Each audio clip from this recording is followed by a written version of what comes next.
Mostly on this channel, I focus on audio gear because I have a particular passion for music, good audio, and headphones. But I'm a tech geek, and sometimes, like today, I want to talk about some other stuff that I'm really into. I recently bought the Google Pixel 5 and I've spent about 2 weeks with it so far. I'm still working on a full review, but in the meantime, I wanted to share my top 5 things that I love about the Google Pixel 5. Hey guys, this is Noel and this is Wheezy Tech. Each week I take a look at a thing and let you know what I think, so make sure you subscribe if that's the kind of thing that you're into, and hitting the bell notification helps too. So without further waffle, let's just get straight into it. Now I for one am extremely happy that the Pixel 5 has seen the return of the fingerprint sensor, and frankly I wouldn't buy a phone without one.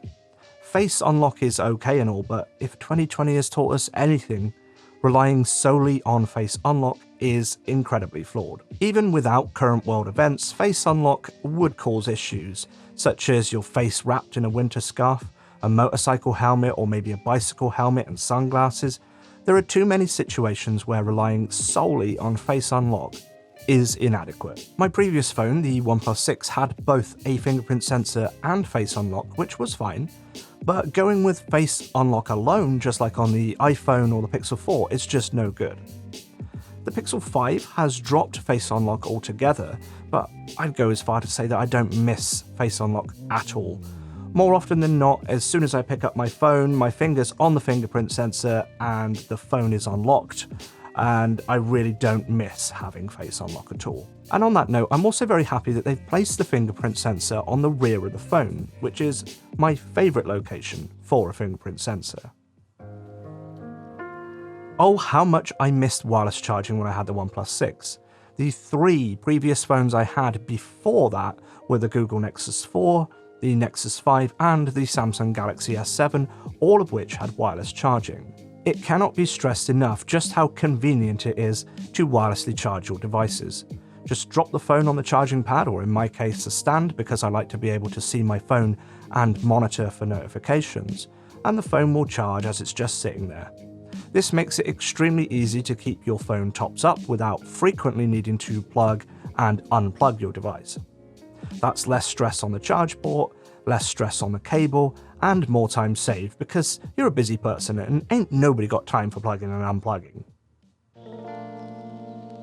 It's that cliche praise it seems that every reviewer pours on the Pixel line of phones, as well as the Nexus line before it, and that is the software experience. It is oft said that you buy a Pixel phone for its clean and pure Android experience, and as cliche as this statement has become, it's not wrong. For those of us who remember the travesty that was HTC Sense or Samsung's TouchWiz in the past, you know just how wrong some other manufacturers have gotten it over the years. Because we all need an uninstallable Samsung or HTC branded equivalent of all of the built-in Android apps. Yeah, right. Even OnePlus, whose Oxygen OS is rather pared back compared to other manufacturers, still have their own bugs that they seem to struggle to squash and are often well behind the curve in terms of bringing software updates. Although special points to Motorola for being one of the very few who keep it as close to stock as possible. But everything from the quick and snappy interface clean of any bling animations, to the default apps, to the intuitive gesture navigation, if you want a clean, uncluttered and quick software experience, the Pixel phones are far ahead of anything else that other Android brands have to offer.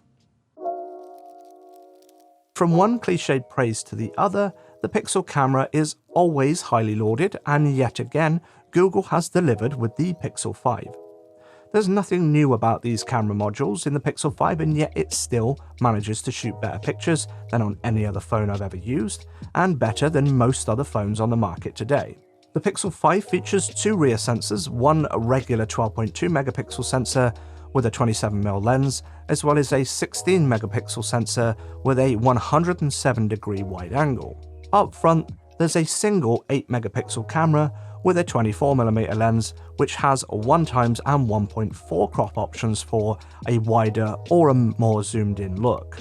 I'm no camera expert, but I do know a good image when I see one, and this is simply the best phone camera that I've ever used.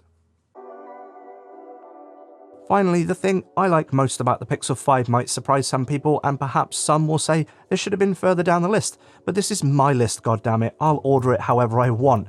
Get off my lawn. So the number one thing that I love the most about the Google Pixel 5 is the ergonomics, and that is to say, the size, the weight, and the feel in the hand. Phones have been getting larger and larger in recent years. What would have once been somewhat mockingly called a phablet is now a normal sized phone. But I've never really gotten on board with this trend. For a while now, it has been feeling like one needs to choose either between features or size. I own the OnePlus 6 since launch, and I never really adapted to the size and the weight of the phone. It's always been just that little bit too big, or that little bit too heavy in the pocket. The Pixel 5 is very, very close to the size of the Samsung Galaxy S7, a phone that I consider to be the perfect size. But whilst the Galaxy S7 had a 5.1-inch screen, the Pixel 5 manages to fit in a 6-inch screen into a similar footprint.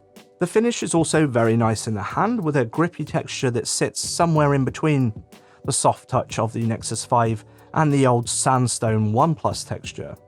However, like most people, I of course am keeping my Pixel 5 in a case. The one I'm currently using is the Spigen Ultra Hybrid, which adds plenty of protection without too much bulk. The result is a well-protected but also fairly compact phone that fits well in the hand or pocket without weighing them down. I want to see more mid-range to high-end phones adopting this smaller form factor, which should be much easier to do these days since losing the upper and lower chins and thinning down the bezels. What do you think? Smaller phones? Yay or nay? Leave that down in the comments. And that just about wraps up the top 5 things that I love about the Google Pixel 5. Stay tuned for my upcoming video of the top 5 things that I hate about the Google Pixel 5. And like this video if you liked it, double tap the dislike if you hated it, and as always, thank you so much for watching. And until next time, have a good one.